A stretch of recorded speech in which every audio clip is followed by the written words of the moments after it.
an error you could see from space. The biggest budget stuff-up in the history of this country. This is a rolled gold stuff-up of the highest order. The critics are pouncing, and now Labor's calling on the Treasurer to front the Senate's COVID committee. I'd say to Josh, this is your opportunity to front up and explain this $60 billion blunder to the Parliament and the Australian people. Government MP Warren Entsch reportedly among those today suggesting the savings could be spent on industries in dire straits, like tourism, education and the arts. But the PM's pushing back, pointing out it's not just free money waiting to be spent. That is all money that would have otherwise had to be borrowed against the taxes that future generations would pay. To put it another way, if you're building a house and the contractor says it's going to cost you $350,000 and they come back to you several months later and say, well, things have changed and it's only going to cost you $250,000, well, that is news that you would welcome. But the project understands there likely will be an extension to how long the program runs, just not to who's eligible. So, are we better off with less debt, or should we be giving more Aussies a helping hand?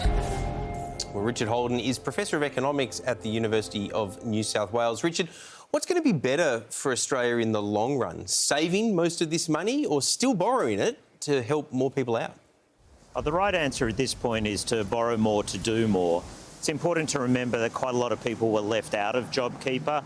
Nearly 1 million casuals, many migrant workers, people in sectors like the university sector. It's also important to remember that the $1,500 a fortnight level at which it was originally set is only about half of what average full-time weekly earnings is. So you've got average workers under huge financial strain worrying about mortgage payments and rent payments. So now's definitely the time to do more rather than pinch pennies. But Richard, the government says that it doesn't want to burden future generations with more debt. Does that economic argument hold water? Yes and no.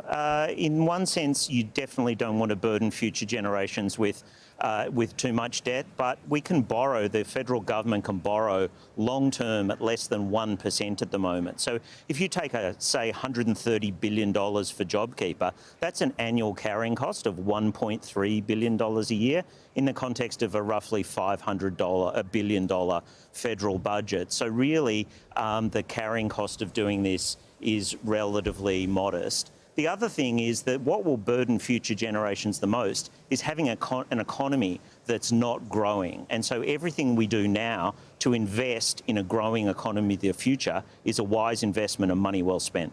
Richard, of this extra money, Scott Morrison said it's just like if you get a contractor to build a house and he says it's going to be $350,000, then he comes back and he says, great news, it was only $250,000. Is this just a great sign that the PM has never, ever used a contractor before? It certainly doesn't comport with my experience, but if I could press the Prime Minister's analogy a little further, I think I'd say if you had a family of 5 and you'd contracted for a house with only 1 bathroom and you found out it came in under budget, it's probably time to splurge on the 2nd bathroom. It's a good long-term investment. Thanks very much for your time, Professor. My pleasure. Thank you. I tell you what, next time we all do a reno, we certainly want to know who the PM is using. Now, we did invite the Treasurer, Josh Frydenberg, to appear on the show this evening, and he declined. But how is he going to get out of this mess? Oh, look, it's really hard for him because they're clearly trying to hold to the line that we're going to save this money and therefore the debt will be less. But that goes completely against everything that they said when they originally, to such fanfare, announced the $130 billion. They were saying ideology doesn't come into it, it's about saving jobs. Well, the simple fact is, even if you think that it's a lot of debt, it will save jobs. So now the Treasurer and the government can't get out of the fact that by spending less than they originally said they would, they won't be able to save as many jobs as they otherwise could have. That's an unavoidable reality for them. They're banking politically on it being worthwhile to be able to argue we've spent less and therefore the debt's not as bad, and that's been a traditional coalition mantra. Yeah, so is there any chance they'll change their minds? I think they will in some respects, because there is this June date where they're meant to review Jobkeeper, but they will only do it in the ways, I think, which suits them rather than what Labor is calling for. So there's going to be a bit of politics in it, but they've got one window there in June.